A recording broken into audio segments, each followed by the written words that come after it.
Right now, somewhere inside your skull, a memory of your first day of school is sitting in a physical location. A real physical spot made of cells. Not a hard drive, not a cloud. Cells. And here's the terrifying part. Scientists can now find that exact memory, light it up with a laser, and make you forget it ever happened. That's not science fiction. That happened in a real lab on real mice in 2012.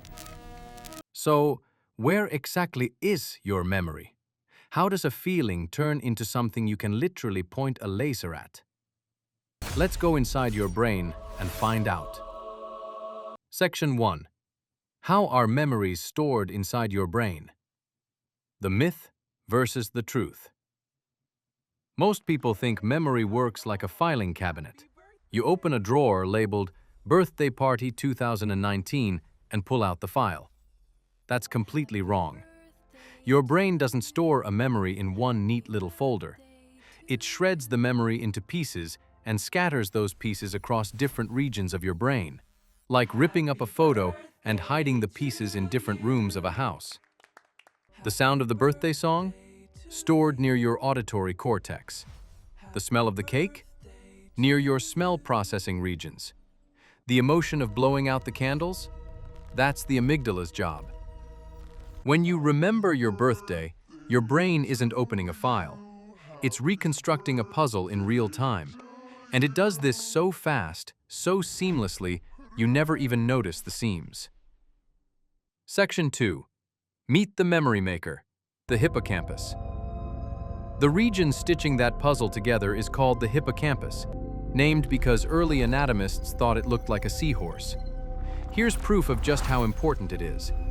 In 1953, a patient known as HM had his hippocampus surgically removed to stop severe seizures. The seizures stopped, but something else happened. HM could no longer form new long-term memories. He could meet the same doctor every single day for years and introduce himself as if it were the first time. Every single time. He could still remember his childhood. He could still learn new physical skills, like tracing a shape in a mirror. He'd get better at it day by day, even though he had zero memory of practicing it before. That single case told scientists something huge. Short-term memory, long-term memory, and skill memory are handled by different systems in the brain. Lose one, and the others can survive. Section 3. How a memory is physically built. So how does a memory actually become physical? It starts with neurons, brain cells, talking to each other across tiny gaps called synapses.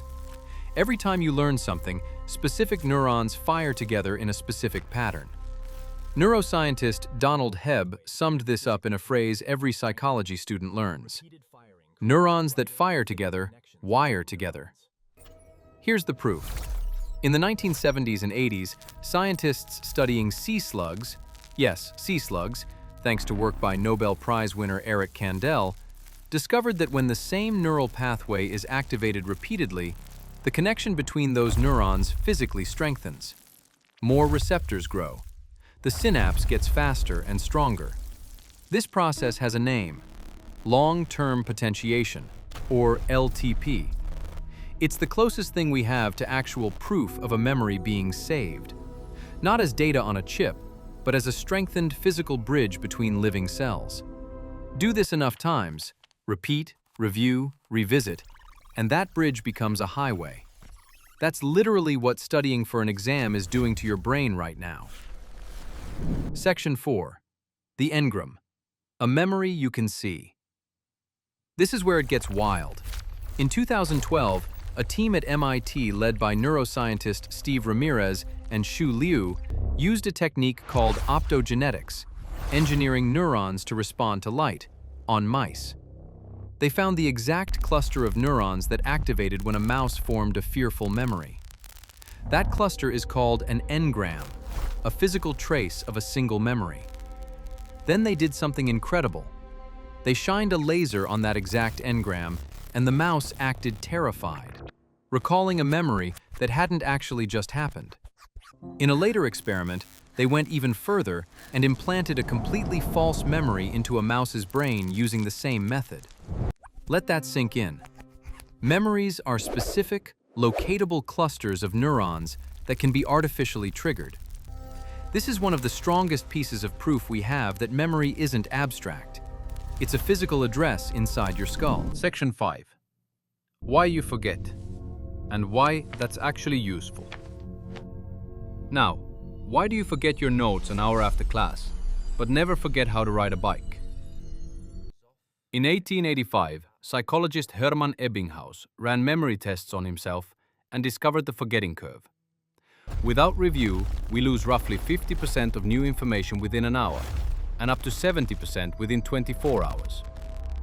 But here's the hook for anyone studying for exams. Each time you review that information, the curve flattens. This is called spaced repetition, and it's backed by decades of cognitive science as one of the most effective study techniques that exists. And forgetting isn't even a bug, it's a feature. Your brain is constantly deciding what's worth the metabolic cost of keeping. A famous case is patient S, studied by Russian psychologist Alexander Luria, who could forget almost nothing. And it wasn't a superpower. It was overwhelming and disabling, cluttering his mind with irrelevant detail. Forgetting is your brain doing you a favor, clearing space for what actually matters. Section 6. The night shift. How sleep locks memories in. Here's the fact that should change how every student studies. During deep sleep, your hippocampus literally replays the day's events to your cortex, like transferring files from short-term storage to permanent storage. This process is called memory consolidation. A 2013 study published in Nature Neuroscience used brain scans to show this replay happening in real time. The exact same neural firing patterns from the day, repeating during sleep, faster and compressed. Students who pull an all-nighter before an exam are skipping the exact biological process their brain needs to save what they just studied. Sleep isn't the enemy of studying. Sleep is studying, the second half of it. Call to action. So next time you memorize a fact, remember what's actually happening. Neurons are wiring together, synapses are physically strengthening, and somewhere in your hippocampus, a puzzle piece is being cut and filed away, waiting for your sleeping brain to lock it in for good. Your memory isn't a filing cabinet. It's a living, rewiring circuit, and you're building it every single day. If this blew your mind, subscribe, because next time, we're breaking into the brain again to answer, can you actually delete a memory on purpose?